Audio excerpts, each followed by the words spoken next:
I am amazed by how many women have reached out to me since I have mentioned that I have entered perimenopause. I had no idea on how much perimenopause affects a woman's life in all areas of life. I seriously thought for a while, something's wrong with me. Like, what is happening? This is not me. I did not feel like myself, and I could not pinpoint it to what has been different because I've done the healing work. I've gone through so much inner work. And for a moment, I thought, surely this can't be still like trauma related. I've been through all of that. What is happening now? What is going on? Until I found out about perimenopause, and then so much made sense. And I would like to speak more about or into the kind of like signs that I have noticed in myself where I started to question things and started to feel off, just not like myself. And maybe you can relate to a few of those. And as I've mentioned, since I have started to speak more openly about it, I have connected with quite a lot of women and have heard about their experiences. And I've also locked in a few podcast episodes, guest speaking episodes with other women who are open and willing to share about their experiences. So I'm really looking forward to hearing about what kind of signs they have noticed first, how they have moved through it, what have they implemented, changed to not only survive and manage perimenopause, because my mission is to live the pleasure-lit way during perimenopause. Not to see it as a phase of life that we need to survive and manage. And if I see this survival guide for perimenopause, can we change that into how can we still access and expand our capacity for pleasure during this phase of life? How can we embrace it? How can we live with it, not against it, live with our body? It's very similar to the menstrual cycle where we have got the phases. Instead of working against a phase, the little phase usually, instead of working against it, let's work with it. Let's embrace that phase for what it is. And this is my mission of bringing pleasure into perimenopause. Your pleasure, our pleasure, lit from within during perimenopause. One of the first main signs that I had noticed was that my period cycle is getting shorter and shorter. Out of 30 days, 29, 28 days, I'm now down to like 26 days, 24 days. I even had like a 21 day. It's coming quicker and quicker. And even my kids have mentioned, Mom, again, like, didn't you just had your period? And I'm like, yeah, I know, it's coming around faster and faster. And I've read someone saying, one of the women saying, it is like the ovaries trying to push it all out now to get faster to menopause. So that will be very interesting to see what's behind of that. But that was like one of the first things that I've noticed. And along with that, the extent to how I experience my cycle has been a little bit more intense. The breasts have been a little bit more tender. Ovulation, I started to feel my ovulation pain again. When I was younger, I had really painful ovulation pain. That has been coming back. So I really feel when I'm around ovulation time.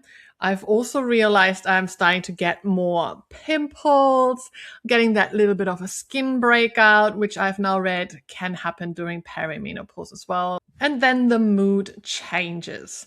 Instead of like expecting it with my cycle, and because of that, being shorter as well, I've noticed my mood changes are now a little bit more extreme over the day. I can start the day, yeah, I'm all good. Happy Friday, let's go. And all of a sudden, I feel down. I feel exhausted. I feel tired.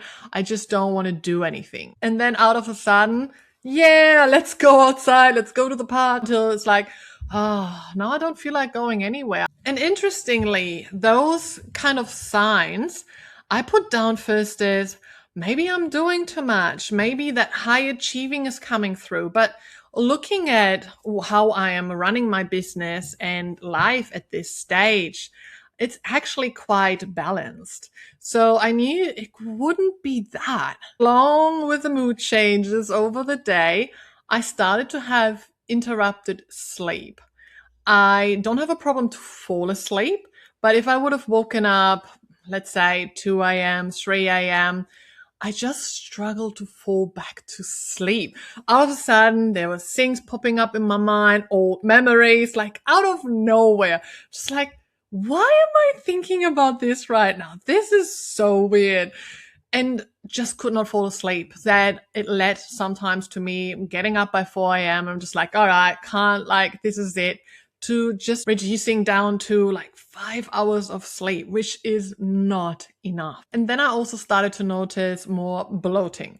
At first, I connected it with certain foods and I thought, all right, maybe because of the cycle becoming shorter and feeling more intense with it, maybe it is ovulation bloating, maybe it is the luteal phase bloating, and maybe it's all connected. And it probably is. Being more sensitive to certain foods and also the changes that happen in our hormones during perimenopause. And then here's one thing that I was struggling with for now a few months, where I thought, why? Like, what is happening? Where is this coming from? Like, this one thing.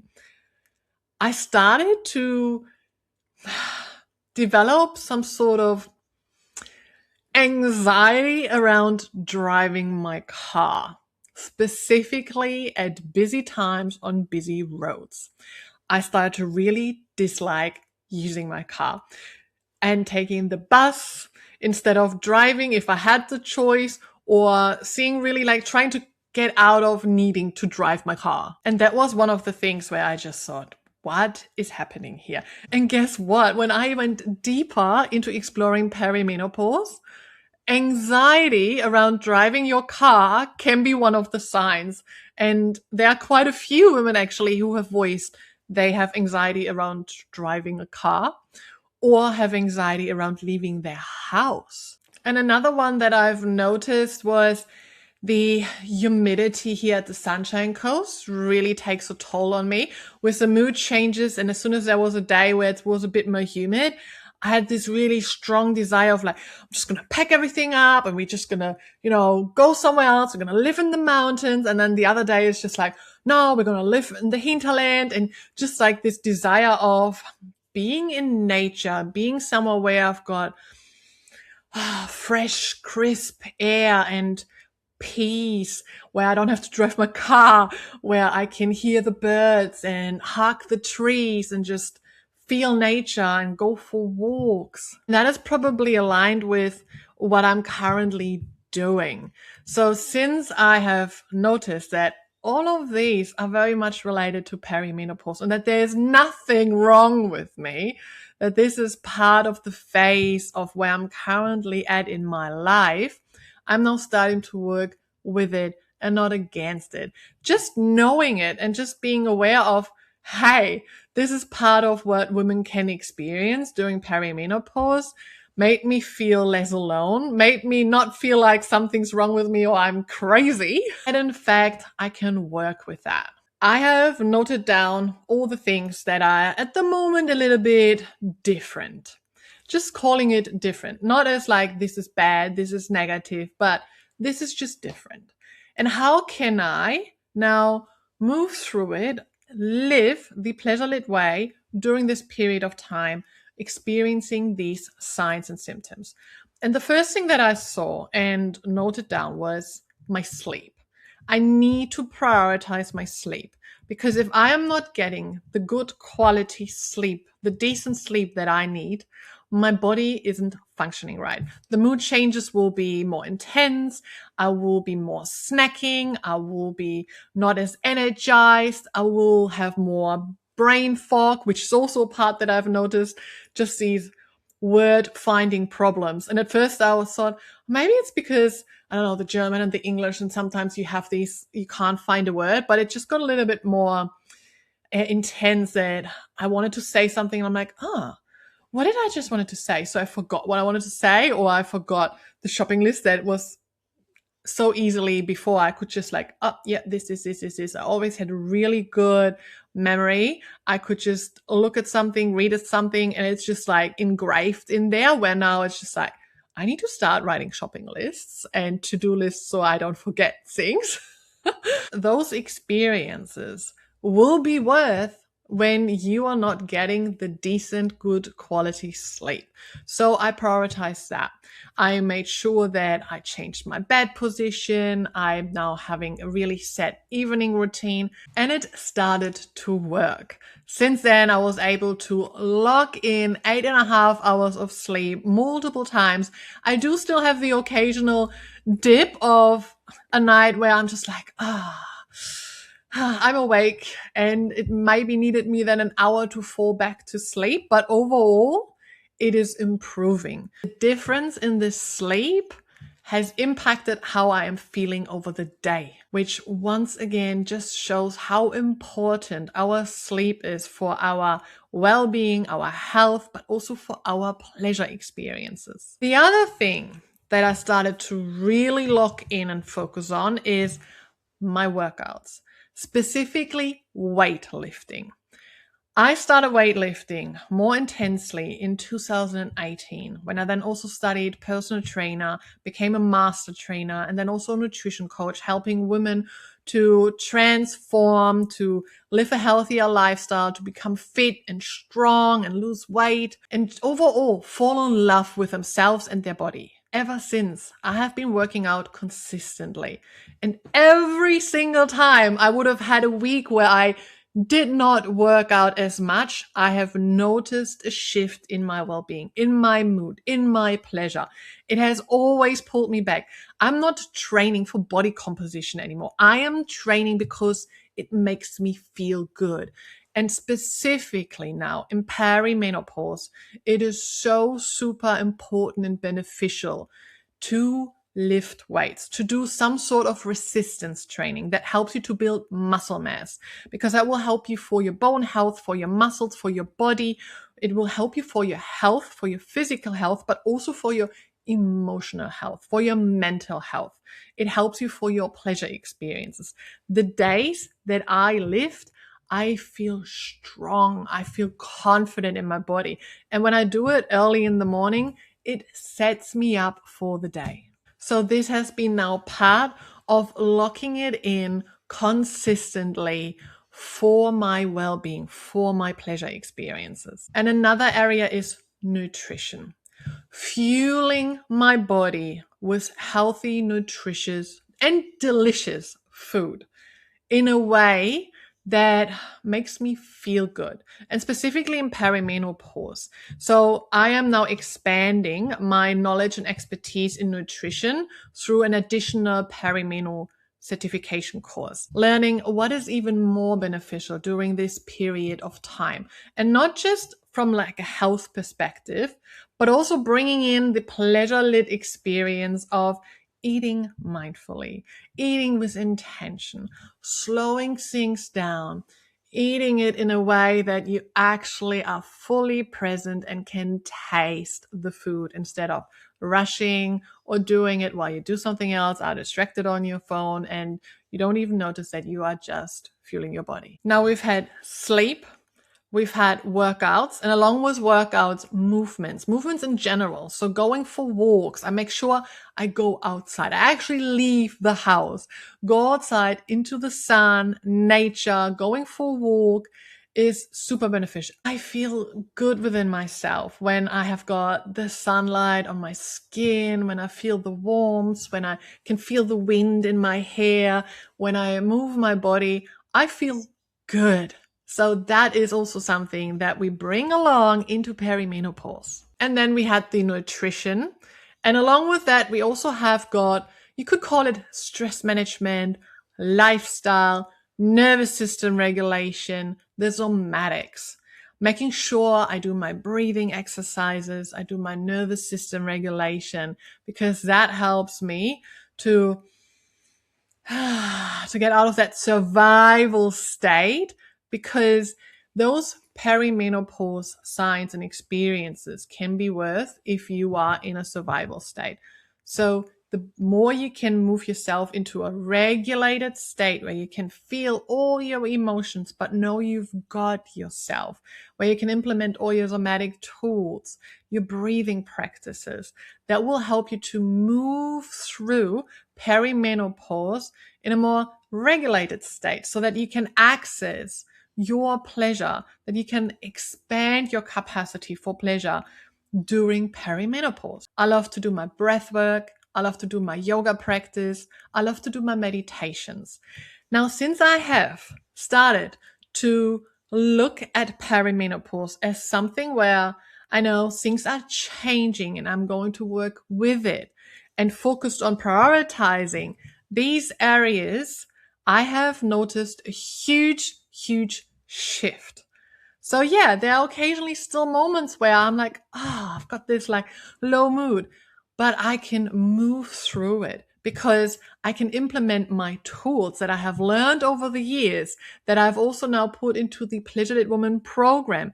Because ultimately, when we are getting into a state where we start to question everything and have that low mood and all of it, we're starting to disconnect. We're starting to disconnect from our body. So we need to reconnect so that we can be fully present, that we can move with it, and that we can access and expand our capacity for pleasure.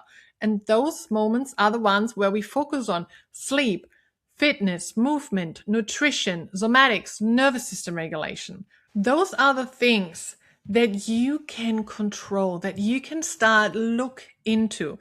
And then along with that, you can reach out to the right and appropriate medical professionals that can also support you in exploring other options to help you in this period of life. And just a reminder and disclaimer, I'm not a medical professional. If you experience any signs, symptoms, things that are completely abnormal for you, it's always good to reach out to the right appropriate medical professionals. So this is the start of perimenopause for me, and I will take you along my journey, keep you updated of what's happening for me personally and how I'm moving through and live the Pleasure Lit way during perimenopause. Pleasure Lit way is my framework that helps you to awaken, deepen, and widen your capacity for pleasure. And this is available within my best-selling book, The Pleasure Lit Way. It is for anyone who wants to start living from their pleasure instead of from disconnection or pressure. And I'm bringing this now into perimenopause. So far, these changes have been delicious for me, focusing on sleep, workouts, nutrition, the lifestyle, the breath work, the meditations, the nervous system regulation, yoga. All of that are portals to pleasure, which seems to be working for me to make me wetter. In fact, I have had quite a lot of spontaneous desire and an increase in libido. Now, if you are interested to explore your pleasure, this is your invitation to join us within the Pleasure Lit community. You can also explore my online courses, programs, practices, and more on my website at pleasurelit.com. I would love to hear from you. What has been your experience with perimenopause so far? When you've liked this episode, feel free to follow and subscribe, and also share it along so we can spread more pleasure into this world. You can also access my free pleasure map and workshop at pleasurelit.com/links. Sending you lots of love and pleasure. Mwah!